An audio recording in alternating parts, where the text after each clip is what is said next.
situation ezali tendue, situation échangée. Nos FRDC, le Wazalendo progresse vers Goma. Progresse vers Goma.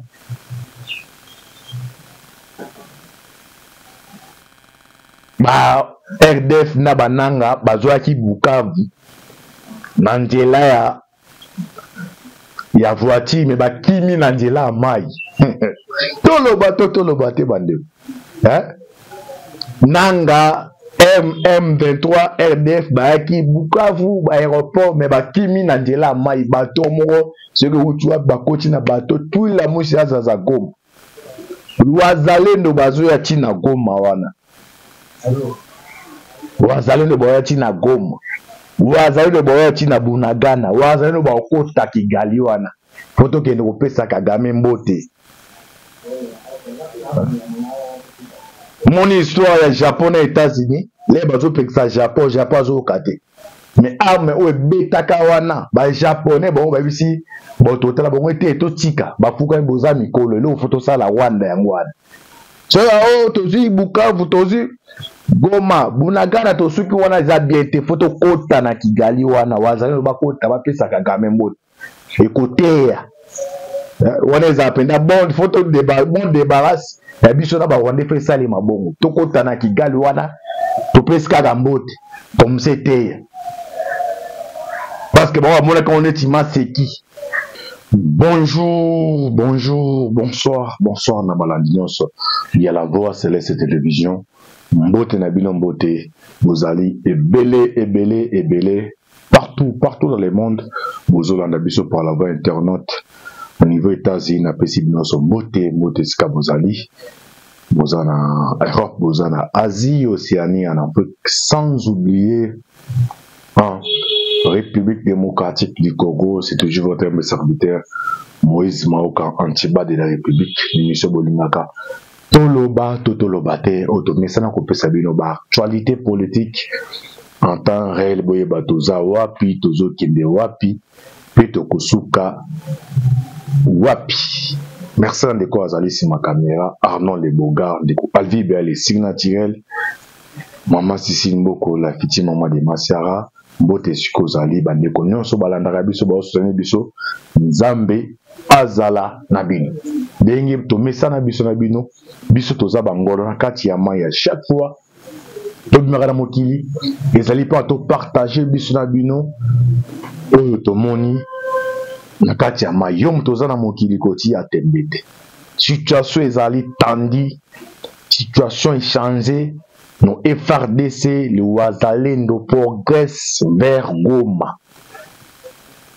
Progresse vers Goma.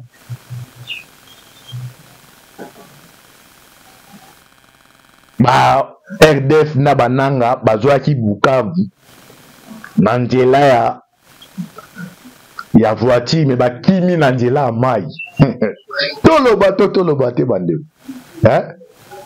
Nanga M23 RDF bayaki Bukavu ba aéroport mais bakimi nanjela mai bato moko ce que utua bakoti na bato tout la musi azaza Goma. Wazalendo bazoya tina Goma wana. Wazalendo boya tina Goma. Wazalendo boya tina Bunagana. Wazalendo ba okota Kigali wana. Foto kende kopesa Kagame mbote. Mon histoire ya Japon na États-Unis, les bazo peksa Japon zo kate. Mais arme o betaka wana, ba japonais bon ba bisi bon totala bon ete to tika, ba fuka mboza mikolo le foto sala Rwanda yango wana.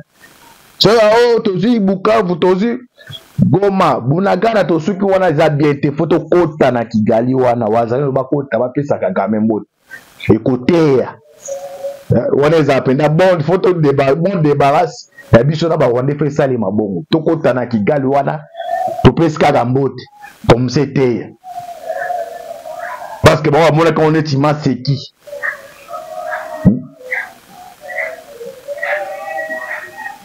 Bon, moi quand on est Timaseki. Alors, situation est très tendue. Wazalendo baza ko avancer ba récupérer Bukavu déjà sous contrôle. Bon, qui n'est vers Goma. Donc il fait Goma, on a direct car les formations ils ont tombé. Encore pour la NF, merci na ba service nyons. L'année de miap, merci beaucoup continuer sur Moussala. To sengi na gouvernement central, to sengi na ministre finance, pour budget moi ko ezala penda colossal pour na ba service pour basala Moussala malam. Pour basala Moussala malam. Bon wazali ndo bazali ko avancer. Kagame na Kabila ba oni ata bango. Kagame na Kabila ba oni ata bango. Yo zala aux anciens présidents de la République. Au deuxième botambo pendant plus de 18 ans. Batu bakufa na Bunagana le bakelo côté. Gome tombé 3000 personnes bakufa le bakelo côté. Bukavu tombé batu bakufa le bakelo côté. Les cas qui ba sanction ko tombé contre Rwanda yono ye wana on se prononce pourquoi bino Afrique décide bo aider ah bon omoni na Nzambe ta Nzambe ezaka ta Nzambe nde baloba na Bible ba vers le soir à la lumière et to lo ba pour na Kabila ba nso bengo be yango yo lexa ni antibal yo kaka le lobo comprendre recteur à l'université Kara lobby pour na monique non Kagame a ébissé mais awa comme si ma ramené comme ah faut mon nom ça c'est prononcé dans la ngaba sanso a juillet wana oté il fallait pas donc pour na Kabila il fallait Rwanda continuer Afrique d'ici à côté est-ce que Babylone monsieur bosala na mokili oyo na mokili oyo la puissant il faut botala na histoire bo mitu ne peut que non de toutes les façons mokili yango oyo eza ya tata Nzambe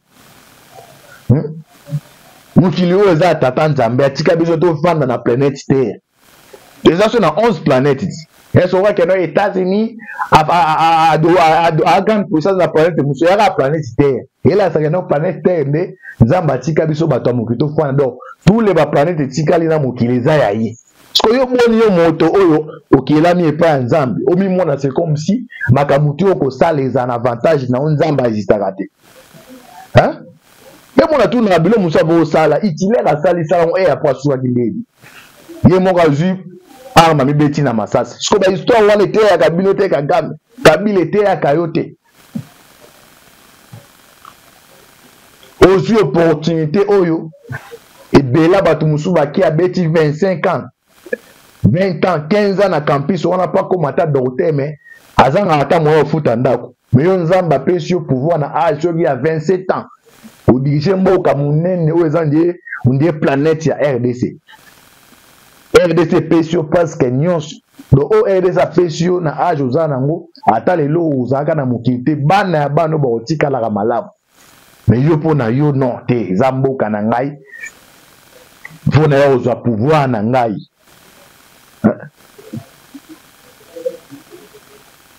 Et là va éviter que notre destin Nzambe era ocha moto na moto jouer rôle na ta era tshaka ba na ba tangu na bango yo ko linga to yo butike plein ya Nzambe Nzambe atiza kita ya Mobutu goki Nzambe yo utiliser temps ya musée wana aya pesio ya 18 ans mais tant aux attentes ya Tshisekedi siko yo pona yo bino obulite tant oyo photo o sala nyonso bo sala si bato ba sanctionner ba sanctionner Kagame et ça ka bato ba jouer rôle o mais autour est-ce que ba changer bo nani quand le Dieu de la Bible agit donner une chance à bato ba comprendre te bato ba comprendre te parande donner changer bande ko bino bo landa ngai vous risquez même qu'on landa que non Goma ne vous a récupéré ça même balle bêta au niveau ba tactique bêta mi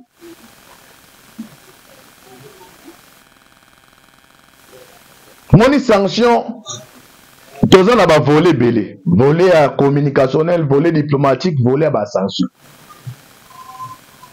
alors sanction et zarane de provision aux hommes na goza na saki aloso na ndaku sa nini bakanti na madesu ya fufu mutu apesa ngango apesinge lo mobe no chika so lo na te na yo kate waya na otaki ya ogas na yo kana ebike no asaki ya loso nango no tizango chimo ekoka na otaki teti menga mo na ebike no saki ya loso na zala ngwa provision yene mutu apesi era zo pengisanga na zo kate abo sude aparta yo na peso sako na efanda na yo wana osala ogas na ebike no ezali na premier jour na bando kolia wana okone pe konenda sanctionner na yo esa le côté na osala na osala mais elle sikoyo provision ya pesa ari esili bande ko bo comprendre ça sensation te fa guerre ndenge bandi be jour esila ke banaka te guerre ndenge bandi jour esila ke banaka te mais muta pesa ki obiye muta pesa ko provision apekiso likambo ke osala ngoti yo boy ozo continuer kati provision yo ko s'entêter. Or, au salaire 1 mois, l'osso ou après ça qu'ils ont sous-monté au salaire aussi. L'air n'est aussi la voix que maïe les ongras à l'indérateur l'osso silien. Pour après ça, on se dépasse qu'à payer ça qu'on a quitté. N'est-ce pas sanctionné ça là? Bamindu qui oyo, oh bah ça va utiliser wana. Baminde là on va payer ça qui est. Et puis c'est tika ya boy, azo continuer. Ça c'est aux obima et consommer donc somebody par exemple 2000 balles là aux obunde aussi là faut monsieur yat parce que c'est ravitaillement yete yo on a présent Tshisekedi sur le plan diplomatique a tiré na front moko ba Congolais ba tiré na front moko front au ba Congolais ba des fonds ya ba multinationaux parce que le monde géopolitique a monde état mo a dévolé voler ya ba état na ba voler ya ba multinationaux.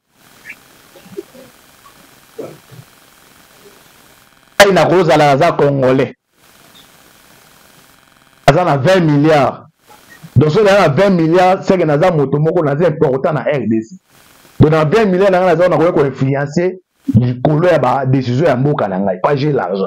Parce que voler Tikali Yangwana. Parce que les États-Unis ont sanctionné son État. Mais il y a Kagame, comme c'est un mafia, il a bloqué les multinationales, les hommes pauvres. Les blocs, il y a Clinton et Zali. Bangate tika on va sanctionner biso to sombo to peso minute ko fond etika li yango nezo eza pe en cours ezo salima pour on neutraliser cela to neutraliser fond wana ba multinationaux tous les hommes forts wana oh nani iPhone auto utilizaka ayo ba pekisa ko finance soga ba neutraliser côté nyonso wana Kagame ana ubamba patalon et c'est ce que fond au faut aider ça sala yango wana.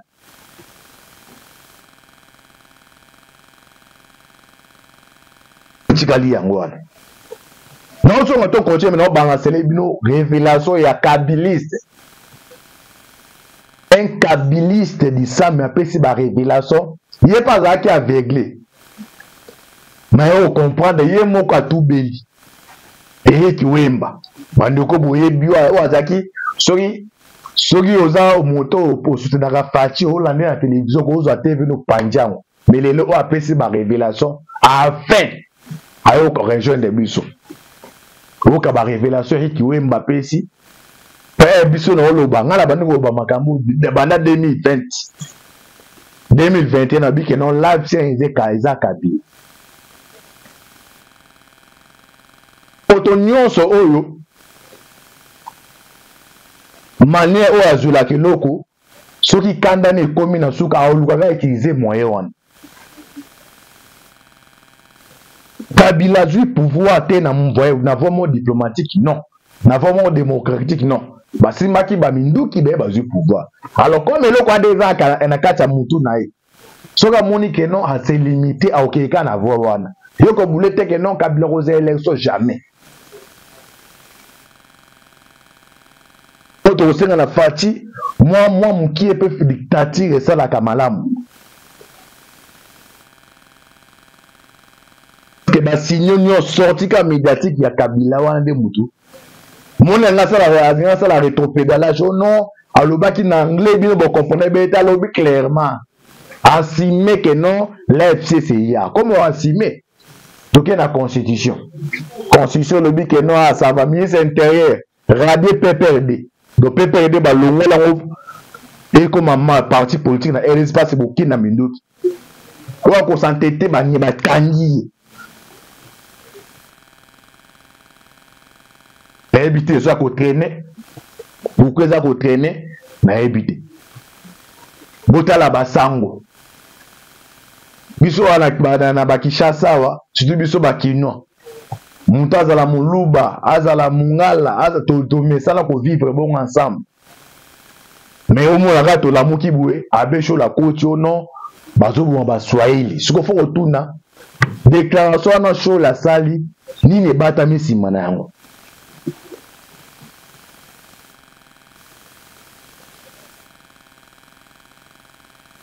en tout cas, ça va pas molesika yemba, nenga yemba que c'est le soi qui détermine l'origine.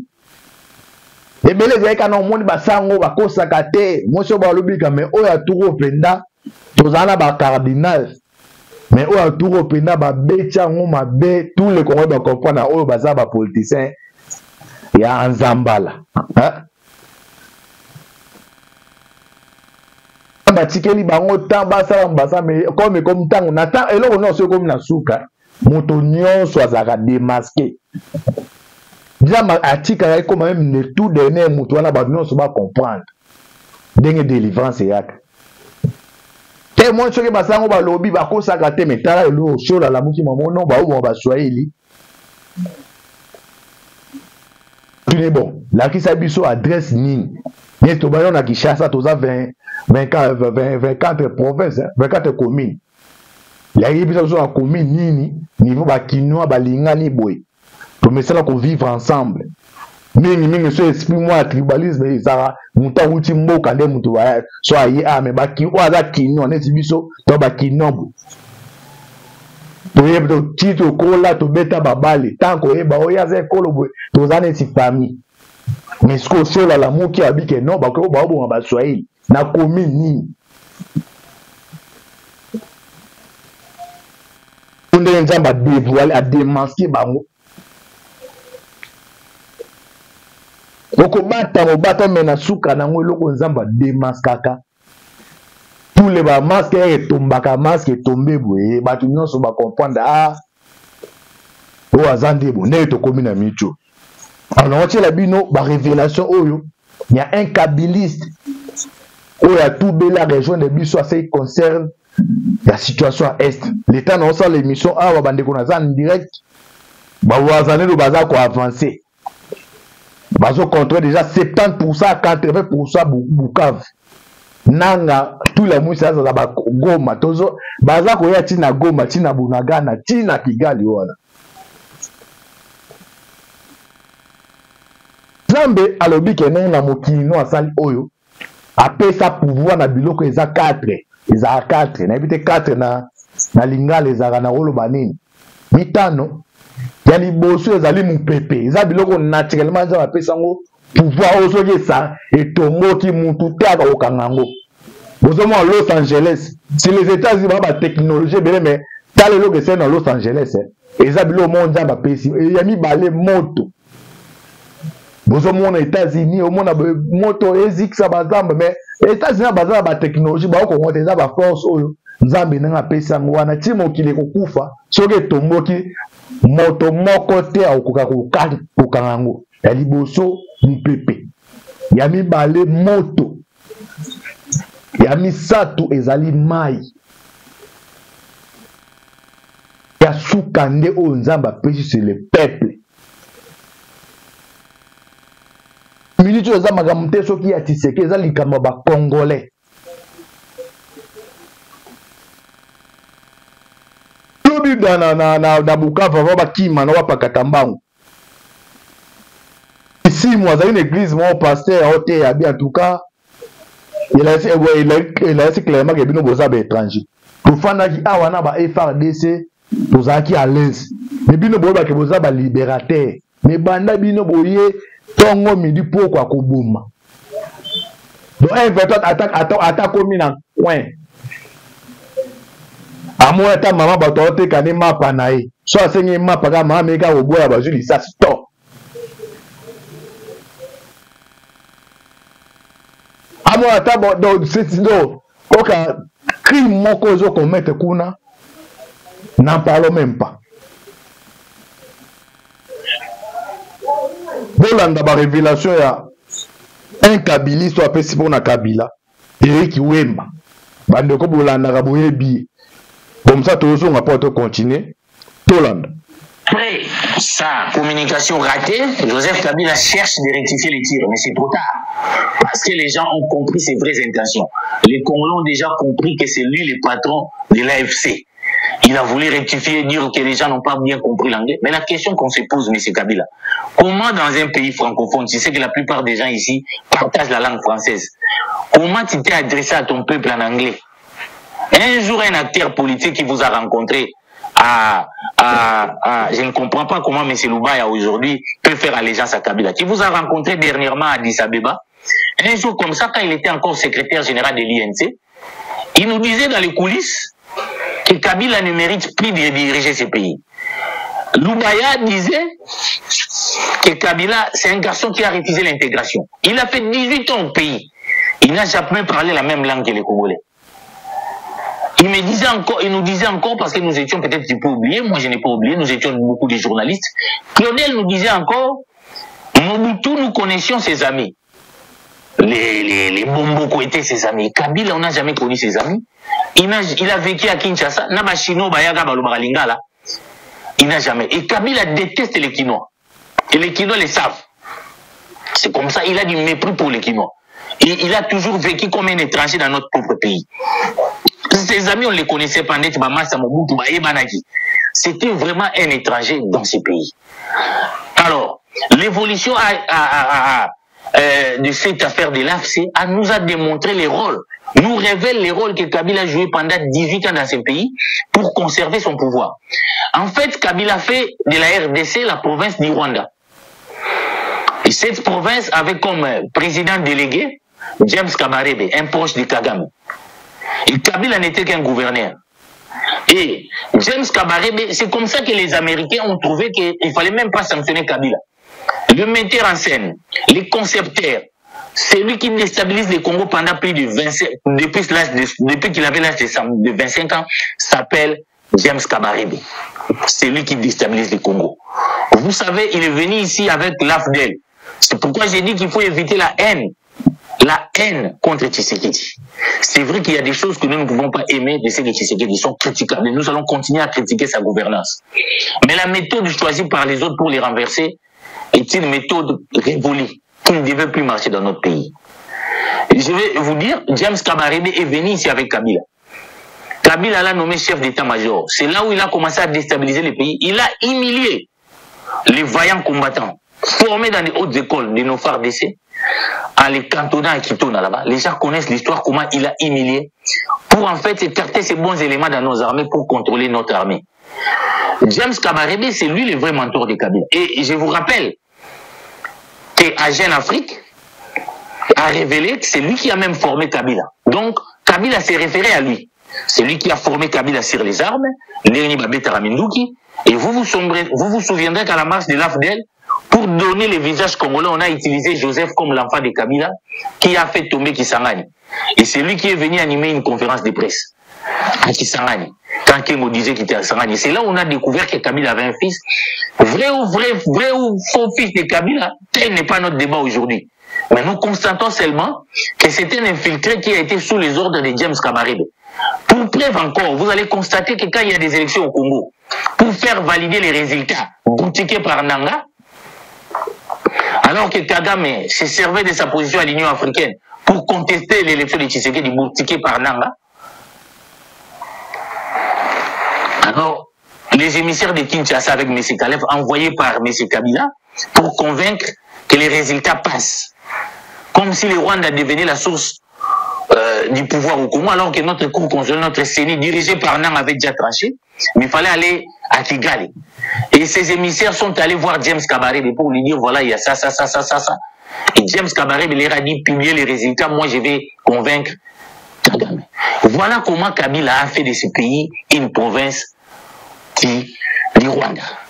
Et aujourd'hui, il a, semble-t-il, signé son deal avec Tshisekedi. Mais maintenant, Tshisekedi n'aurait pas respecté ses deals. Il a choisi la voie de soutenir ces mouvements AFC. Et son dernier communiqué démontré, tout le monde a traduit en anglais. Kabila trouve que les Sud-Africains n'ont pas le droit de nous aider, mais il estime que les Rwandais ont le droit de venir tuer. Et Atundu, qui était un des exercices sociétaires, a qualifié même sa déclaration d'immoral. Donc Kabila cherche à se sauver, mais vous n'allez pas vous sauver parce que, tout de suite, on comprend. Les Congolais sont en train de mourir. Gros, les gens sont en train de mourir. Même pas un mot de compassion dans votre première déclaration. Tu cherches avec tes hommes et consorts, essayer de te sauver. Non. Les Congolais ne sont pas dupes, ils vous ont démasqué. C'est un moment grave que nous traversons. C'est un grand moment de sacrifice. Mais le Congo va se réveiller. Nous allons vaincre tous nos ennemis. Le grand Congo va se réveiller. Nous ne défendons pas Tshisekedi, nous défendons la République. Mais c'est lui, au-delà de ses faiblesses, qui est notre président. Et c'est irresponsable de parler de la démission de Tshisekedi. Même les radicaux, Fayulu n'a pas dit ça. C'est irresponsable de parler de ça maintenant. Donc, James Kabarebe, les parrains de Kabila, aujourd'hui même j'apprends qu'il a rencontré les gens de l'Union européenne et consorts, parce qu'il est maintenant ministre de l'intégration régionale. C'est pour des raisons stratégiques que Kagame l'avait placé là. Mais tout est clair aujourd'hui dans le monde, les condamnations fusent de partout. Les Rwandais ne peuvent plus tenir. On sait que ça, les Rwandais n'en est rien.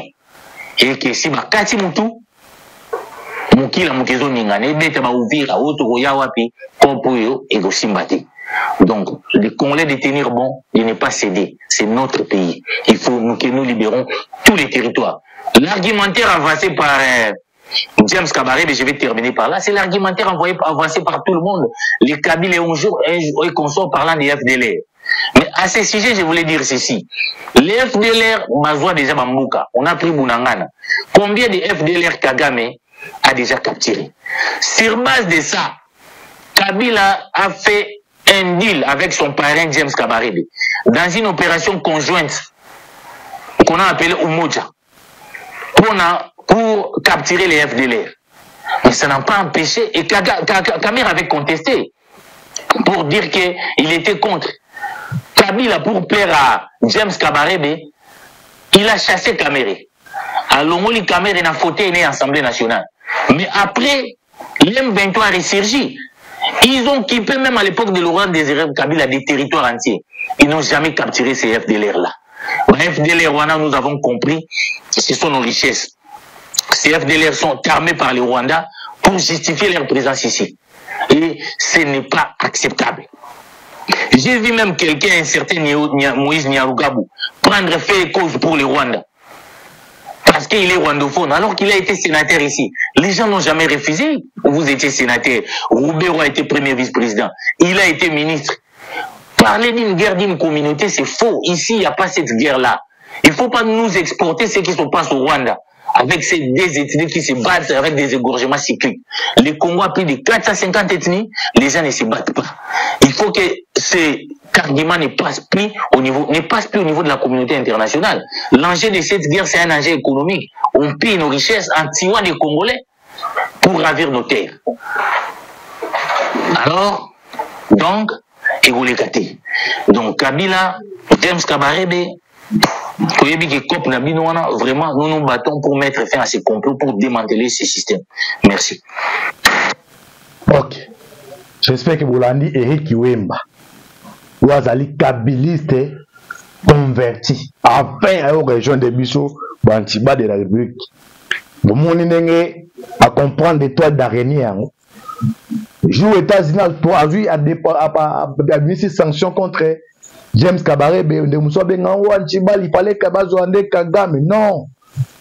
Biso to mona kabeza ngote ba morke wa mona kaba ebike no ndenge zabwa yende aye so to simbiye to kati do mundela za do aza aitidiaka aitidiaka si un facha otanga Kagame là c'est Kabi bande usu bando cha munokoti mais bon ça ni ke enda za président de la République là ba service nyonso ba service ya renseignement extérieur intérieur so mon lié mon commandant c'est pas que non là c'est Kabila c'est kaza ba information mais bah tu vois comme ça on des débats deni Tshisekedi autant comme à la fin yé moi Kabila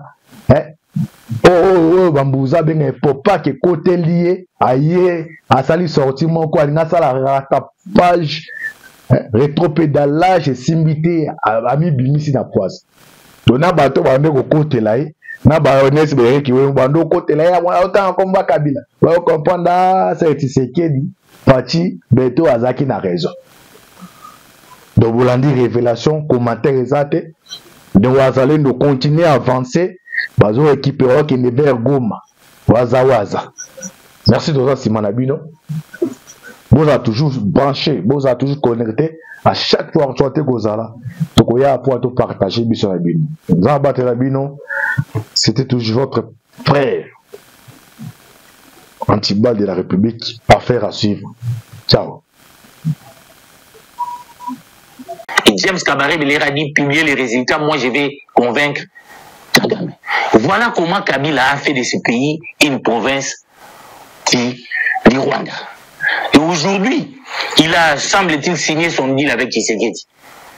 Mais maintenant, Tshisekedi n'aurait pas respecté ce deal. Il a choisi la voie de soutenir ces mouvements AFC. Et son dernier communiqué démontrait, tout le monde a traduit en anglais, Kabila trouve que les Sud-Africains n'ont pas le droit de nous aider, mais il estime que les Rwandais ont le droit de venir tuer. Et Atundu, qui était un des exercices sociétaires, a qualifié même sa déclaration d'immoral. Donc Kabila cherche à se sauver, mais vous n'allez pas vous sauver parce que, aussitôt comprendre, les Congolais sont en train de mourir. Gros, les gens sont en train de mourir. Même pas un mot de compassion dans votre première déclaration. Tu cherches avec tes hommes et consorts, essayer de te sauver. Non. Les Congolais ne sont pas dupes, ils vous ont démasqué. C'est un moment grave que nous traversons. C'est un grand moment de sacrifice. Mais le Congo va se réveiller. Nous allons vaincre tous nos ennemis. Le grand Congo va se réveiller. Nous ne défendons pas Tshisekedi, nous défendons la République. Mais c'est lui, au-delà de ses faiblesses, qui est notre président. Et c'est irresponsable de parler de la démission de Tshisekedi. Même les radicaux, Fayulu n'a pas dit ça. C'est irresponsable de parler de ça maintenant. Donc, James Kabarebe, les parrains de Kabila, aujourd'hui même j'apprends qu'il a rencontré les gens de l'Union européenne et consorts, parce qu'il est maintenant ministre de l'intégration régionale. C'est pour des raisons stratégiques que Kagame l'avait placé là. Mais tout est clair aujourd'hui dans le monde, les condamnations fusent de partout. Les Rwandais ne peuvent plus tenir. On sait que ça, les Rwandais n'en est rien. Et que si Bakati Moutou, Moukila Moukezo Ningane, Bete Baouvira, Otoroya Wapi, Kompoyo, et Gosimbate. Donc, les Congolais de tenir bon, de ne pas céder. C'est notre pays. Il faut que nous libérons tous les territoires. L'argumentaire avancé par James Kabarebe, je vais terminer par là, c'est l'argumentaire avancé par tout le monde. Les Kabyles et consorts parlant des FDLR. Mais à ce sujet, je voulais dire ceci. Les FDLR, Mazwa déjà Bambouka, on a pris Bounangana. Combien de FDLR Kagame a déjà capturé? Sur base de ça, Kabila a fait un deal avec son parrain James Kabarebe dans une opération conjointe qu'on a appelée Umoja pour capturer les FDLR. Mais ça n'a pas empêché, et Kabila avait contesté pour dire qu'il était contre. Kabila, pour plaire à James Kabarebe, il a chassé Kamere. Alors, Kamere n'a fauté né Assemblée nationale. Mais après, l'M23 a ressurgi. Ils ont kippé même à l'époque de Laurent Désiré Kabila des territoires entiers. Ils n'ont jamais capturé ces FDLR-là. Les FDLR, nous avons compris que ce sont nos richesses. Ces FDLR sont armés par les Rwandais pour justifier leur présence ici. Et ce n'est pas acceptable. J'ai vu même quelqu'un, un certain Moïse Nyarugabou, prendre fait et cause pour les Rwandais. Parce qu'il est rwandophone, alors qu'il a été sénateur ici. Les gens n'ont jamais refusé. Vous étiez sénateur. Roubero a été premier vice-président. Il a été ministre. Parler d'une guerre d'une communauté, c'est faux. Ici, il n'y a pas cette guerre-là. Il ne faut pas nous exporter ce qui se passe au Rwanda. Avec ces deux ethnies qui se battent avec des égorgements cycliques. Le Congo a plus de 450 ethnies, les gens ne se battent pas. Il faut que ces arguments ne passent plus au niveau de la communauté internationale. L'enjeu de cette guerre, c'est un enjeu économique. On pille nos richesses en tuant les Congolais pour ravir nos terres. Alors, donc, Kabila, James Kabarebe, vraiment, nous nous battons pour mettre fin à ces complots, pour démanteler ces systèmes. Merci. Ok. J'espère que vous l'avez dit, Eric Kiwemba. Vous avez kabiliste converti. Enfin, à la région de Bissau, Bantiba de la République. Vous m'avez à comprendre des toiles d'araignée. jour États-Unis a vu administrer sanctions contre James Kabarebe, de Moussa Bengawa, Chibal, il fallait Kabazouande Kagame. Non. Biso to mona kabeza ngote ba marqué ba mona kabayebi ke non ndenge zabwa yende aye so to simbiye to kati ndo mundela za do aza aitidiaka aitidiaka si un facha otanga Kagame là c'est Kabi bande usu bando cha munokoti mais bon ça ni ke yenda za président de la République là ba service nyos ba service ya renseignement extérieur intérieur so mon lié mon commandant c'est pas que non là c'est Kabila c'est kaza ba information mais bah tu vois comme ça on des débats deni tiseke da autant comme à la fin yé moi Kabila bambuza benga popa ke côté lié aye asali sorti mon ko alinga sala rattrapage rétropédalage et simbité ami bimisi na poise dona bato bande ko côté là na ba honnête be ki we bando côté là ya autant comme ba Kabila va comprendre c'est Tshisekedi parti beto azaki na raison donc vous l'avez dit révélation commentaire exact donc vous allez nous continuer à avancer bazo équiper qui ne vers Goma waza merci de ça Simon Abino vous a toujours branché vous a toujours connecté à chaque fois que vous Gozala donc il y a pour tout partager biso Abino Zamba Abino c'était toujours votre frère Antiba de la République affaire à suivre ciao.